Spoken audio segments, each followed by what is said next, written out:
What is up, Pirate Nation? We got to get our Germex. I'm sorry. Germex, getting it all good here. Lesson We're staying 5 healthy for you. Lesson 5 in our quarantine.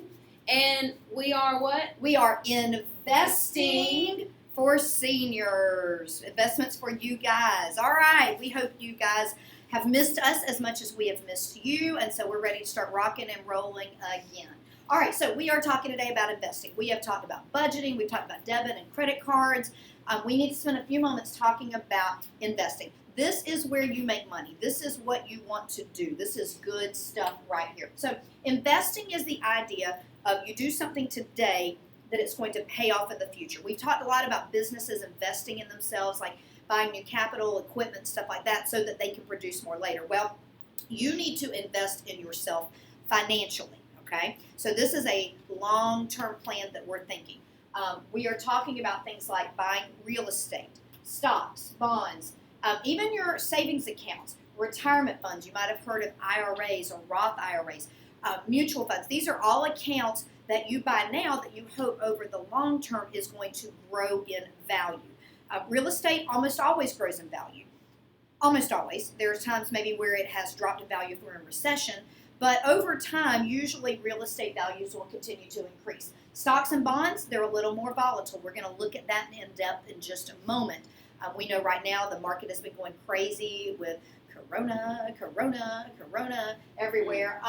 Retirement accounts, those are long-term things that we are going to be breaking down and looking at. So saving and investing, it can happen in the short term and the long run. I personally like to think about saving right now, like I'm saving for a new phone or I'm saving for a car. I'm old, so I'm beyond saving for my kids' college and stuff like that. But you guys may be doing some of that. I'm thinking about retiring. So in 6 years, Mama G is gone, out of here, peace out, deuces. And so I'll be gone. I got a while. I'll call you from the beach. But I have to be investing to save that money for retirement so that I can sit on the beach all day and not have to go to Starbucks and make coffee, which I might do anyway because I like it. All right, so investors are looking for what we call right here a return. That means I'm going to put my money somewhere, and at some point this money is going to come back to me plus some money. Okay, so we're trying to increase our returns. I don't want to lose all my cards there. All right, so we're hoping for an investment. Money goes in, and it is returning back to us in some of these forms and fashions, right? Yep. All right, what we got? All right, the terms of investing. A lot of these we were just talking about mutual funds. We have things. I like this word, liquidity. Okay, you're gonna hear this a lot when on the what's that thing called? Oh my goodness, I need more of that thing. The media. Yes, thank you. The media is gonna sit here. I've heard this word come up a lot of times. Liquidity, or being liquid. What that means is that you have cash on hand. Okay, it is able to literally say, okay, this is very liquid. Not that my investment is in something else where it's like it's just sitting there and those are my assets. Like in my investment, I have it right now. Like how much cash do I actually have? How quickly can you sell your phone and get cash for it? How quickly can you sell your car and how quickly can you take that asset and put it right back into cash? Mm-hmm. Absolutely. Exactly. Let's talk about mutual funds for just a second. Remember, these things are considered assets. They're things that have value. You have assets, you have liabilities. My children are liability because they cost me a lot of money. But maybe one day they'll be an asset and make me money. Probably not, but maybe. All right, so a mutual fund is like a whole bunch of stocks. You know what a stock is, right? We've talked a little bit about stocks. So stocks are individual pieces of companies. You can buy a little bit of Disney, probably a good time right now. You could buy a little bit of Home Depot or a little bit of Starbucks or a little bit of Walmart. You're buying ownership into those companies. I like to take this analogy, Grady. If you go to the grocery store, if you can find anything right now, and you can buy an individual bag of potato chips, like an individual bag of barbecue or an individual bag of wavy Lay's. What's your favorite? Ooh, barbecue. Barbecue, okay. Sour cream cheddar. You can buy salt and vinegar. You can buy those individual bags. You can also go to the grocery store and buy a big bag that has a bunch of little bags in it of all, like a variety pack, right, guys? So that's more like a mutual fund. It's a grouping of stocks. Did your grandma ever say, don't put all your eggs in one basket? Mine did. Okay, and that means if I put all my eggs in one basket and I drop the basket, all my eggs are gone. But if I put a few eggs in this basket, a few eggs in that basket, and this basket, and I drop one, I still have all the others. So it's a way of diversifying your risk, which we're going to talk more about in a second. So mutual funds are really, really a great place to put your money in the long term. You want to look at a mutual fund company that's had a good track record, right? You want to look at a company that's done well over the last 10, 20, 30, 40 years and what they've returned over time. Remember, this is not, I'm going to buy it today and make money on it tomorrow. This is, I'm going to buy it today and maybe in 5 years it's trucking and we're making some money. All right, go ahead. Well, we didn't. Do we need to go back to bonds? We didn't do bonds. Oh, yes. We might need to go back to Scully. All right, so a bond, where a mutual, you've got stocks where you buy in companies, and you've got mutual funds, which are a mixture of stocks. Then we have bonds. Bonds are more like a loan. A lot of times a bond would be bought to a local city or county government. Those are called municipal bonds. That's how, my understanding is correct, the new Jane Macon and Glenn Middles were funded through local municipal bonds. So you give your money, you buy this 10,000, 1,000, 5,000, 50, 100,000, 50 billion, 11,000 bond from whomever for a certain period of time. And when that time is up, 10 years, 20 years, they pay you back plus a fixed rate of interest. So they are very secure investments, okay? So stocks, very volatile, up and down. Mutual funds, a little more settled. Bonds, pretty secure stuff. Right. All right, so Cully, we can keep rolling now. Risk and return. Ooh, risky, All right, risky. you bought any lottery tickets lately? Ooh, no, but No, I me need either. to. I need Okay, to. so you go to the store and let's say you buy $20 worth of lottery tickets When you're 18. when you're 18, of course. But remember, you have to pay those in cash. They will Yes, not take they it on will debit not card. take a debit card. Yeah, you have to pay them in cash. Okay, go ahead. All right, so you go buy $20 of scratch offs, right? Okay. And you scratch everything off and you won $0. Oh man, I thought I was gonna get at least Yeah, $5. You got nothing. What? You That's- got nothing. So But $20 I just spent. you got nothing.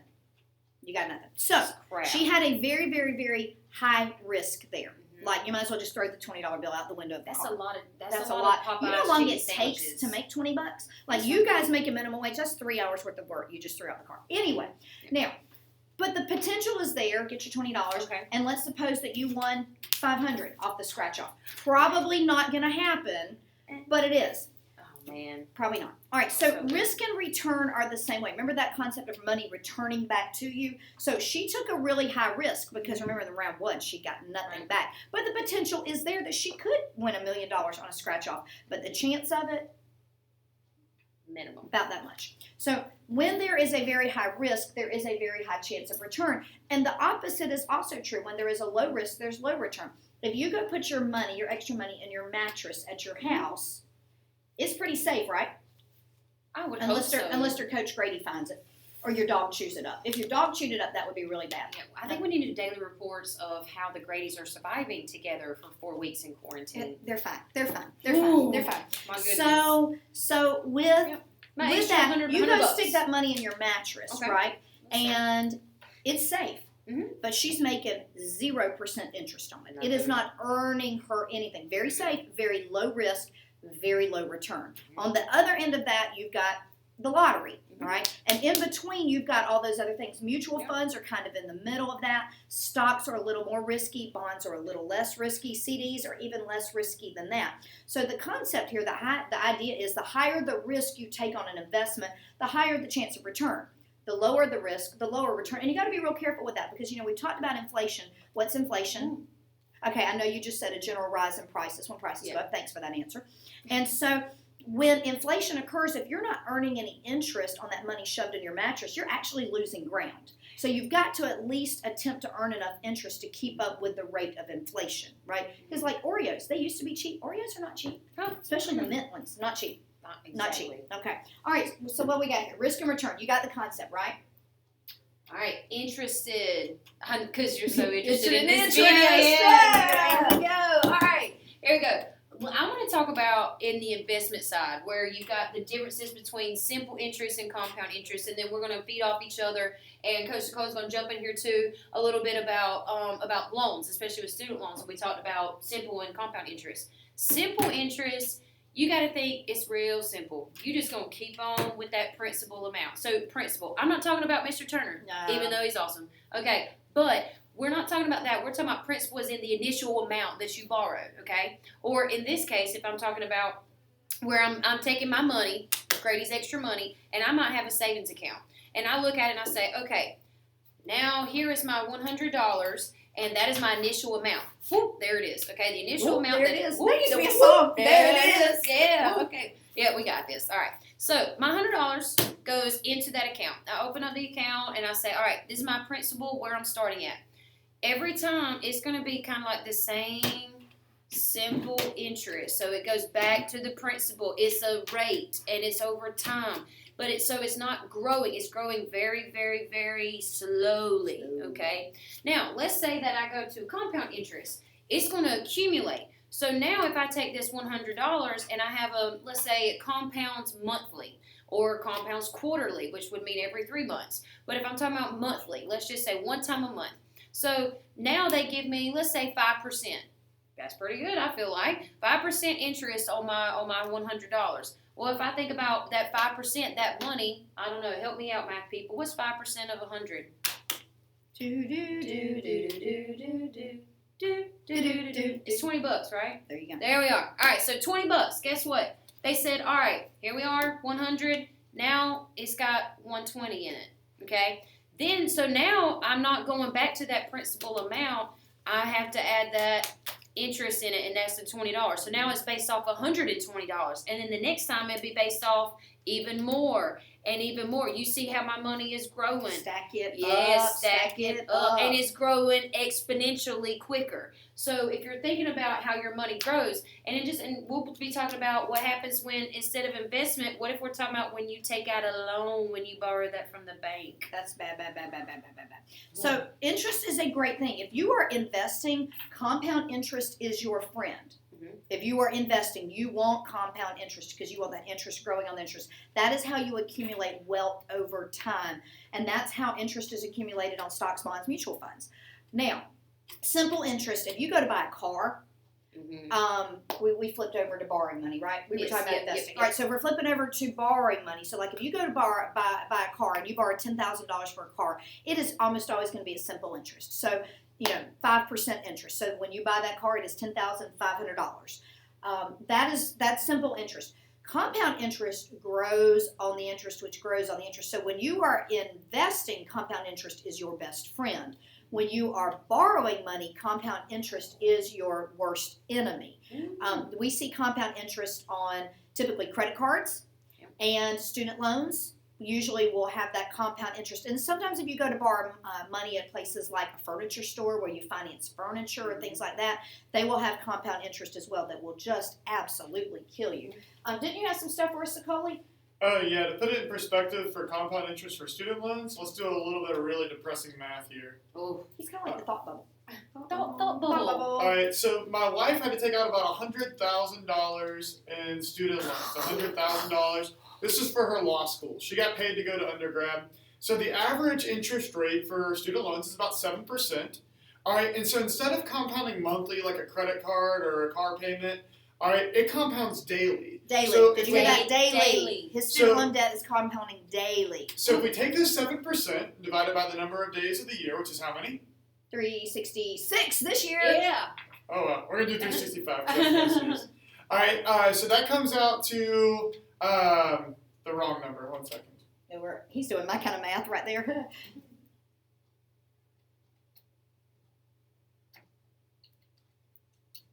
There we go. Nope. No. Okay.